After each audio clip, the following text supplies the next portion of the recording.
Hey everybody, welcome to another episode of Hubitat Live. I'm Patrick Stuart. With me tonight are Bruce Ravenel, Chuck Schwer, and Mike Maxwell. Everybody say hi, ideally not at the same time. Hello, everybody. There's Mike. Hey, how's it going? I think we see Chuck too, perfect. And Hey. I know we saw Bruce. There we are. I'm here somewhere. So thanks everybody for joining us for episode 4 of the show. We are live, as you can tell. The YouTube chat is the place that you can ask any questions at any time, and we'll take time at the end of the show to answer as many questions as we can.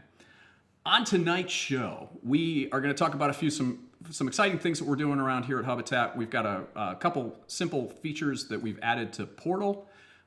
And then we're going to talk about some mobile app updates. We're going to get Mike's take on some new devices and a little bit more, maybe even a sneak peek or two.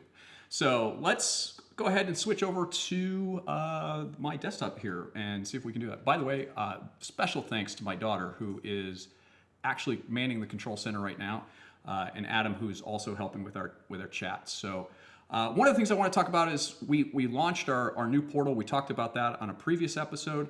But I really just wanted to show you, because a lot of these questions keep coming up, wanted to show you how you can add a user. This is a common question. So the first thing you want to do is you want to, if you're logged in, you want to log out and then register a user. So that's really simple to do.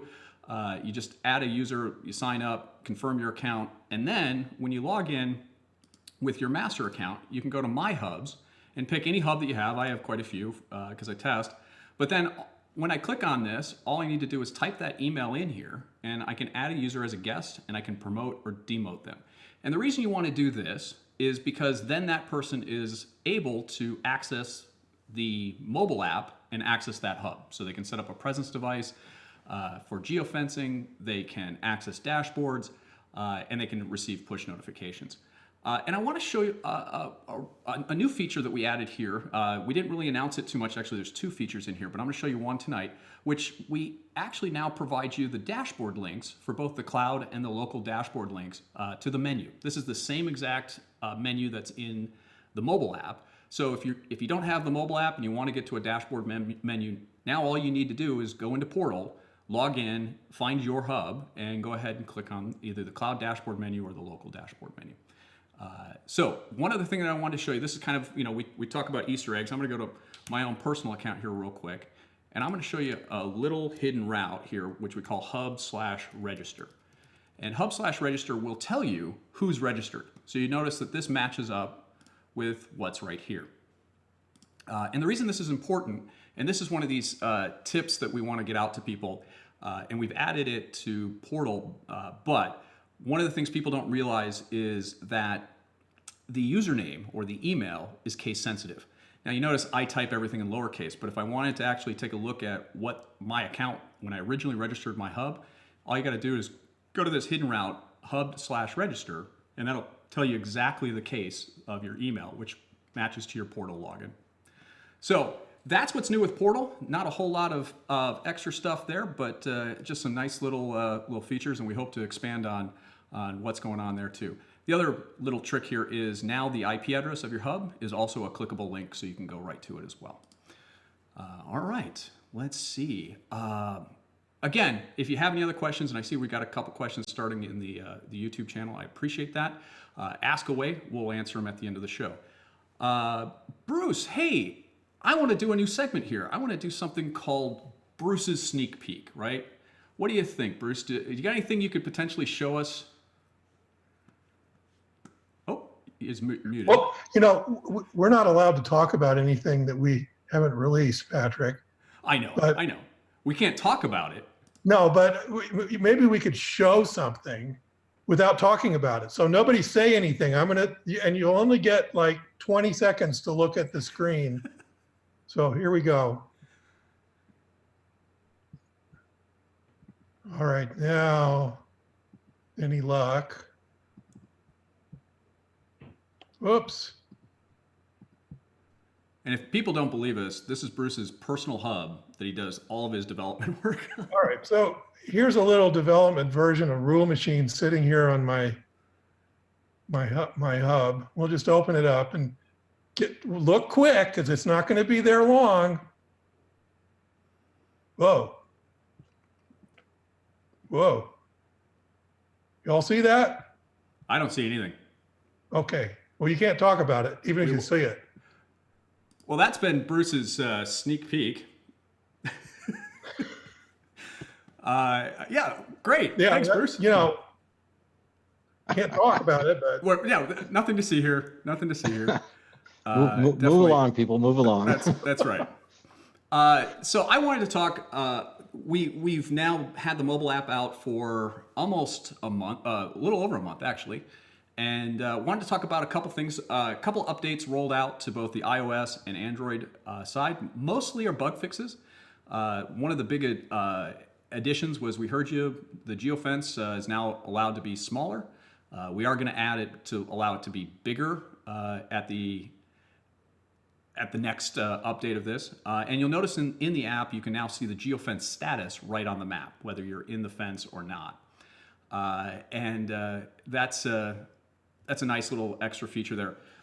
For some of those folks that are still migrating their accounts over from social media accounts from Facebook, Amazon, or Google, you can now complete the migration step that requires you to change your password also in the app. And another feature there that's been improved is the hub switching and selecting mobile app devices has been improved.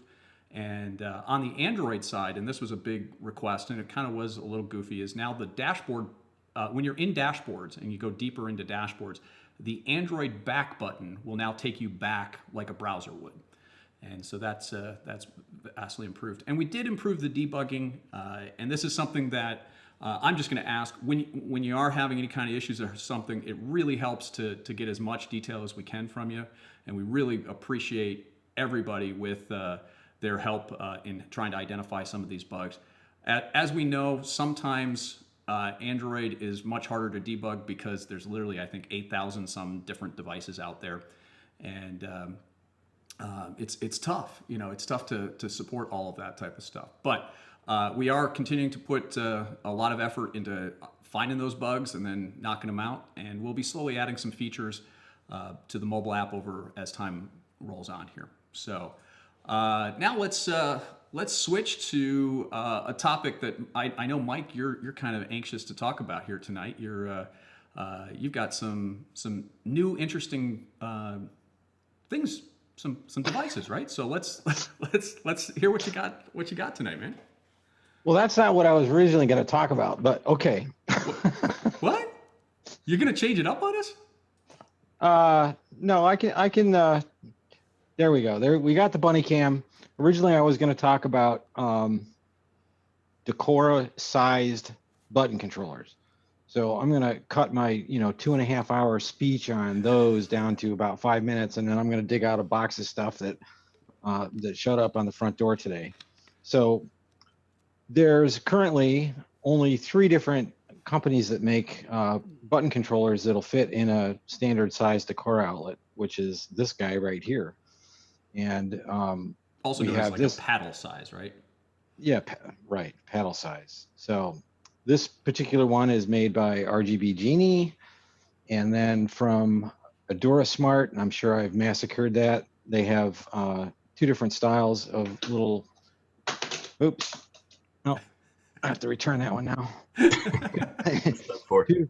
Upside down. 2 different styles of button controllers, or maybe it is like that. I don't know. Yes, it goes this way. And then we've got the entire set here of Lutron devices. These guys, they come in all sorts of flavors. This is an audio one with an engraving. Here's a standard 5-button guy in black. Here's a 4-button one. Here's a 2-button one.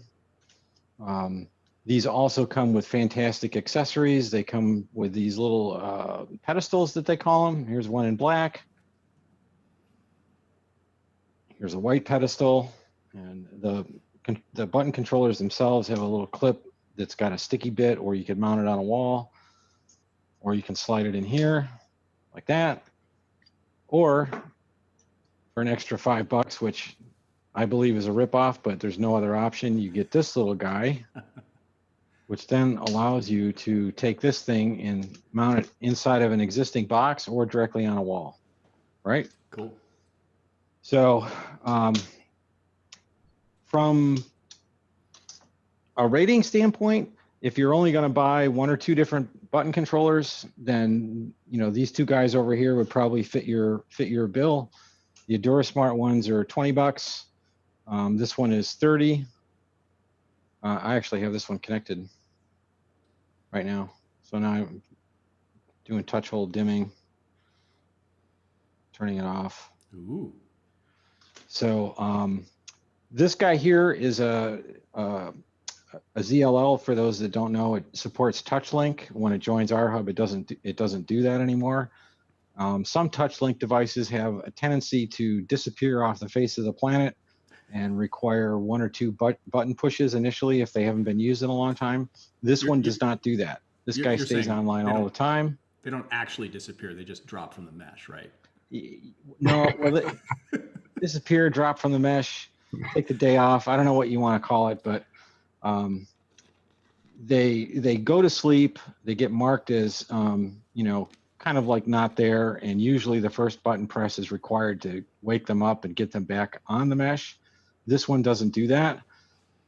So far, every time I've let it sit there for a couple of days and push one of the buttons, it comes back on. I get the button press as I should.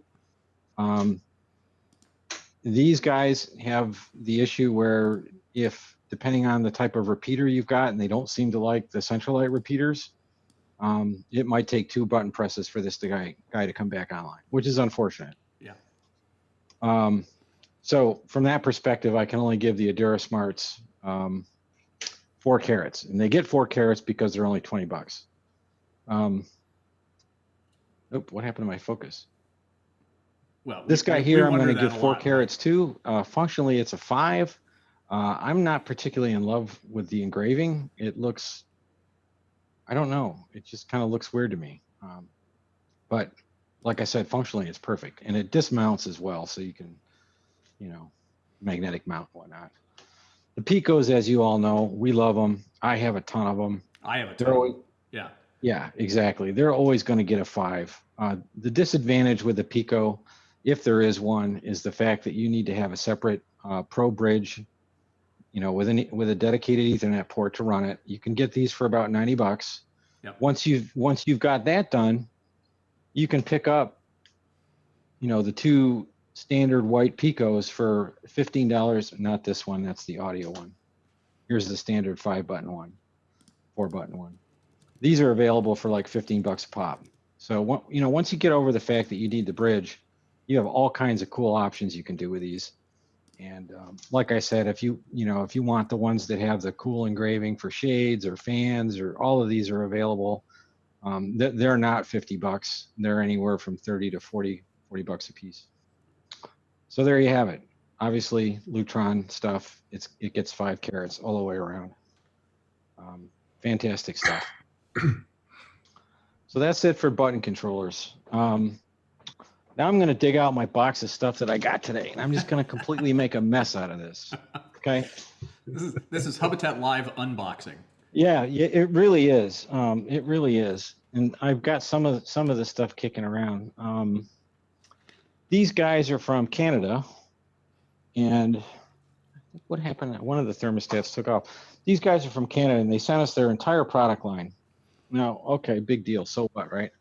Well, the cool thing about these guys is they make nothing but dedicated thermostats for all those situations that nobody else makes thermostats for. Right here, we've got a 24-volt AC low voltage thermostat, which can take, it's heating only, but it can take an optional temperature probe. And we've got 2 different water sensors that they make. One of them's got a remote probe attached to it, and the other one doesn't. Then they've got, this is a line level thermostat specifically for in-floor heating systems, and it comes with a remote probe. Wow. So, what are they called? Those hydronic systems where the in-floor stuff, right? They need a remote temperature probe in order to actually get the temperature right. So they make a thermostat for that. Then they've got, what happened? Well, I don't know where my other one went. They actually, oh, no, that's the dimmer. I don't know where it went. Well, I I'm know actually one of going to them was write a very- driver. They have a line level thermostat that, for 120 or 240 volt resistive heating elements, like what do they call those things? Baseboard heating, electric baseboard heating. Oh, To my knowledge, they're one of the few people that make a Zigbee thermostat like that. And you know what? These things are not ugly. They're actually very attractive thermostats, right? I Yeah. mean, it's contemporary. It's cool. The other things they've got dimmers and switches, which are kind of interesting. They have a slightly different form factor, and they've got this little light on the bottom.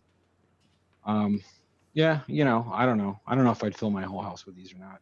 They're not exactly, a bonus price. All the thermostats and stuff are very reasonably priced. These guys here are less than $100. For a thermostat that is hard to find, that's a pretty good deal. What else we got? Oh, we've got this monster. Look at this. This is like a 50 amp load controller, a 50 amp Zigbee load controller. You can turn your air conditioning compressor on and off with this thing. It's freaking huge. Nice. I mean, look at that. Does it have power monitoring? I don't know, Patrick. I haven't even plugged it in. I was just impressed with it.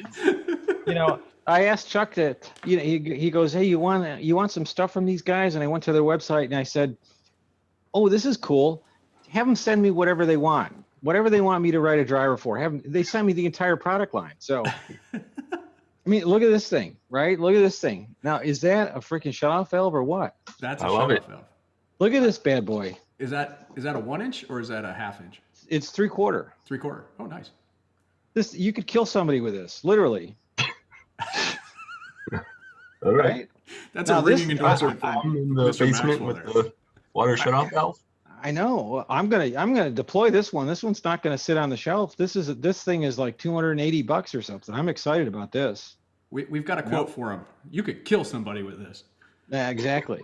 So there you go. So just so everybody knows, I know that there's people out there that are looking, for drivers for this product line, particularly the various thermostats, the line level thermostats that they have, and thermostats will be the first ones that we release.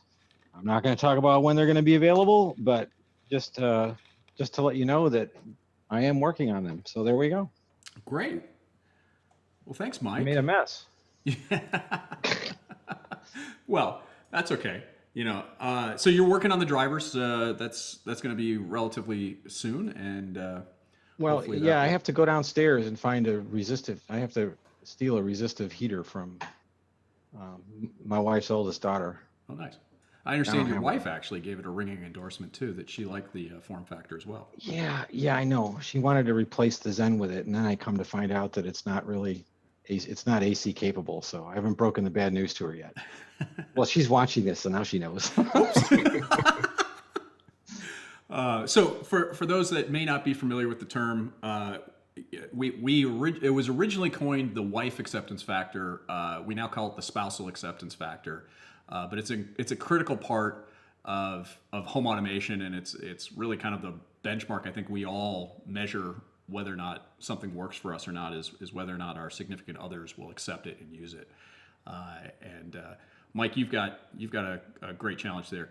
Your wife is very, very picky about automation, as my wife is, and I don't know, Chuck, if yours is the same way, but it's kind of a challenge there. Sometimes, there was a show in Minneapolis that had the 48-hour rule. I always try to sneak in automations and let them sit for 48 hours, and if she doesn't notice it and she appreciates it, there's a very good chance that I get to keep it. So that's always the trick there. So.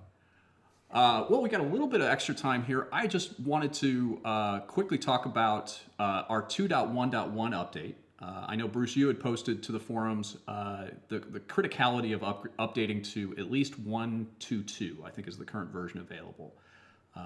And just wanted to shout out to everybody to if you're running 2.1x, we highly recommend you upgrade to 2.1.1, 1.2.2. Or higher, and that we did have a little bit of a hiccup last week. We knocked out a few bugs in some hot fixes. Our normal goal isn't to have hot fixes. We don't like to do them, but we will do them to make sure that that we get these things to where we want them to be and get things stable. But of course, one of the unique and important parts of Hubitat is we don't force updates on you. I know some people get very click happy and they want to update. I'm always amazed at how fast people will update even before we have even release notes out or something along those lines. It's crazy. But yeah, I'd highly encourage you to update to 2.11.122, and we think that knocks out some of the bugs that we introduced when we first rolled out that update. With that, I think we're nearing the end of the show. So unless anybody else has anything, Chuck, Bruce, any other sneak peeks or anything we can't talk about? That was a great segment. I love it. It was like doing the, let's look at the latest weather satellite, and we just show a picture of a satellite. All right, let's see if we got some questions here. So I think CNCUA, you had a question about which hub to choose if you're in the Ukraine, and if there's no issues in frequencies. And that's something that, with our European and other folks that are outside the US, first of all, thank you for being part of Hubitat or wanting to be a part of it. But every region has a different Z-wave frequency. And so we have some various options for you. And I think Adam, and by the way, Adam, thank you for manning our YouTube chat and helping us with that. Patrick, we get requests for hubs from all over the world, Yeah. and sometimes frequency selection's tricky. And it in places like the Far East, Southeast Asia, for example, there are different frequencies in different countries, and that even Israel has its own frequency, for example. And I'm sure that the Israeli government doesn't want an Israeli citizen using anything except their Z-wave frequency. But the problem is getting devices for the various frequencies. So what I usually tell people is figure out what devices you're going to use first. Where are you going to buy your devices? Are you going to buy them on Amazon in Europe? Then you're probably going to want a European frequency. If you're going to buy them Amazon in the US, you're going to want a US frequency. If you're going to buy them from AliExpress from China, you better check and find out what frequency it is they are, because it varies, and it's obviously very important to get the right one. There are three major frequencies in use in the world: the US frequency, the European frequency, and the Australian frequency. And then there's about 8 or 10 others that are derived from those that are a few megahertz off in terms of the frequency. So the real question is, what devices are you going to use? Figure that out, and then be sure to get the product from us that fits your devices. Great. One of the questions that seemingly always comes up in the forums is where to get a Lutron SmartBridge Pro. Chuck or Mike, you had mentioned that we find them in a lot of different places. There's one particular place we have no endorsements or anything along those lines, but I think Robert Morris posted that you can find them on Energy Avenue for about $88. That seems to be the lowest price I've seen so far for them available. But remember, for Lutron Picos, like Mike showed, you need to have at least the SmartBridge Pro. But more importantly, we also support the entire line of Radio Raw 2 devices. And I know, Bruce, you've got a Radio Raw 2 system in your house. And one of the questions I just can't remember, and I know it didn't necessarily come up, but it's one of my questions. The Picos are supported on Radio Raw 2, correct? Correct. Yeah. The Picos work on all of the Lutron product lines. One comment from Robert Morris, thanks by the way for posting this. He said the Picos require a few seconds to, quote, register for the first button press after a hub reboot. At least that's been his experience so far. Not as bad as Area, but still noticeable. Bruce, are you aware of that? Is that just Telnet reconnecting or? Yeah, it's probably just Telnet reconnecting. There's nothing about the Pico or Lutron that would require that, but it does take, Mike could probably answer this, it does take a second or two after reboot before Telnet is up and chirping, and so that might be the reason for it.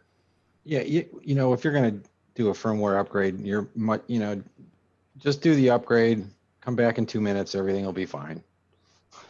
There's a lot of things that happen right after reboot. Yeah. And it may appear that the hub is up and available, but there's still a lot of stuff under the covers that's going on in the first 60, 90, 120 seconds. So just be patient. Yeah. Oh, and by the way, if you do have questions about which Z-Wave frequency you want, or you need a custom order, I'm assuming, Bruce, you don't mind me giving out. I know Adam posted in the chat, but orders@hubitat.com will be able to answer a lot of the questions about what you may want to buy. Or if you've got a custom order, if you want to buy 100 hubs, for example, by all means, let us know. Two questions here from Darby427. Again, thanks. Any chance to get the slide function for the AOTech wall mode to work? I'm going to give that to you, Mike, as I try to find my wall mode. The question is not about getting it to work. It's how do we fit it into our existing schema? That's Okay. why it was dropped, is we don't really have any gesture capabilities at this point. I'm sure the that wall would mode, be right? something that we'll look at in the future as swipe controllers become more popular. But there wasn't a convenient mapping when we initially wrote that driver. I really like it. This happens to be the 4-sector one. There's a 2-1 that has the ability to slide up and down. But yeah, I keep forgetting about the slide functionality, so we don't have support for that today. But maybe we'll get that working. And then Darby's second part of his question was, is it possible on the roadmap to get an email engine working to send notices? That's, I think, probably the second or third time a request has come up for email in the last 18 months. So it's not like it's a huge demand, but we understand some of the reasons. You could use Twilio today to send email if you wanted to. IFTTT will also send an email, but it's something that we'll keep on the feature request list. We don't necessarily share our roadmap or promise or talk about any kind of ETAs, but email is one of those interesting things because most ISPs block the ability to send email. So we need some sort of service or an API. And that typically means it costs money. So if it costs money, we've got to find a way to potentially pass that cost on to you too. So I guess the question I'd have for you, Darby, is what would you pay to have email that you could use? And happy to have that conversation offline if you like. But I don't know if people would pay extra for sending email or not, but since it would cost us money, we would certainly need to look at a way to. Hey, Patrick, there's a good question here about, are there a number of rules created in RM before the hub gets slow or performance issues? Well, the answer to that is no, there really isn't, because each rule machine rule is an independent app on its own. Now, what's really the issue with performance in your hub are events. And events come from your devices. So the real question is, how many devices do you have and how many of them are creating events at any one moment? Now, in most people's houses, even with hundreds of devices, there's only a small number of people. And unless they're running around doing laps in the house, they're not creating a lot of events. So even if you have hundreds of rules, they aren't firing all at the same moment. They're only going to fire when some event kicks it off. And for the most part, those are going to be independent of each other. So you can have lots and lots of rules, and it's not going to affect your performance at all. I've got over 100 rules in any given day. They come and go because I'm always creating some for testing or whatnot, development work. But no, it doesn't really, having a lot of rules does not create any performance. And that's true for apps in general. You can have as many apps as you want. It's not going to slow your hub down to have lots and lots of apps installed. Perfect. I see right after Jack Weinberg asked a question about how about automatic resizing of tiles and dashboard like Sharp Tools. And we love Josh and Sharp Tools as well. So they look the same no matter the screen size you're on. By the way, that actually is a built-in feature. It's kind of hidden, Jack. It's something we brought from the legacy dashboards before we launched 2.0. Let me just see if I can show you that real quick. And I'm just going to log into my personal system real quick here, and I'll show you that. So if you're in a dashboard, let me pull up the studio here. I've got a few devices I've been playing around and removed, so they're going to be missing up here. But you'll notice that right now these are fixed size tiles. But if I go ahead and come in here under options and I actually delete these two values, notice that it sizes to fit. So it doesn't matter how big my monitor gets. This would size to fit if it was mobile. So if I just turn on Chrome's mobile mode, it's very responsive from that side of things too. So So that's all you got to do is just turn off or actually remove the values in options for the column width and the row heights. If you set these, you now get a potentially scrollable dashboard, and it's small enough or big enough. So hopefully that shows you how we can do that. Let's see, we got time for maybe one more question here. I know there's been more questions than we've been able to answer here, but let's look for one more. Are those real blinds? Yeah, Richard, I'll answer that. Yes, those are real blinds. Right behind me in the studio, we actually have actual Lutron triathlon shades in my house there, and you can actually control them, and it's actually pretty slick. So that's probably not the.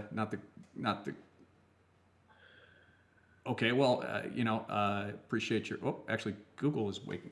Stop, Google. I don't know what my Google is going to say. Okay, there we go. I don't remember saying hey, but yeah. So that's let's see. I'm sorry we haven't had a chance. I appreciate all the questions in the last few seconds here, but we're kind of up against our hard stop here. So, but let's see if there's anything else that I'm missing here. By the way, if you do have questions, obviously we try to answer as much as we can here on Live Code or on Hubitat Live. I almost screwed up there, caught myself.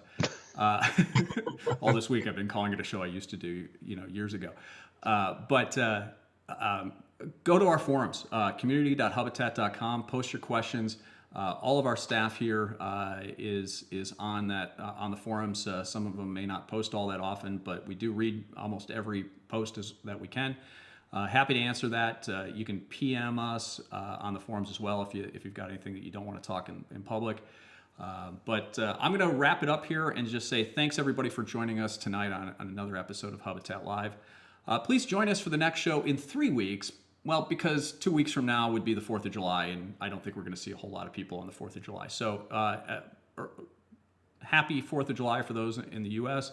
And then for everybody who isn't in the U.S., happy 4th of July. It's literally the 4th day of July. So also the show is available on podcast. We still have not gotten the other episodes up because of some technical difficulties, but we hope to get those, all the back episodes, so episodes 2, 3, and now this one, will be available at live.hubitat.com as a downloadable audio-only version, but you can always watch the rebroadcast here on YouTube.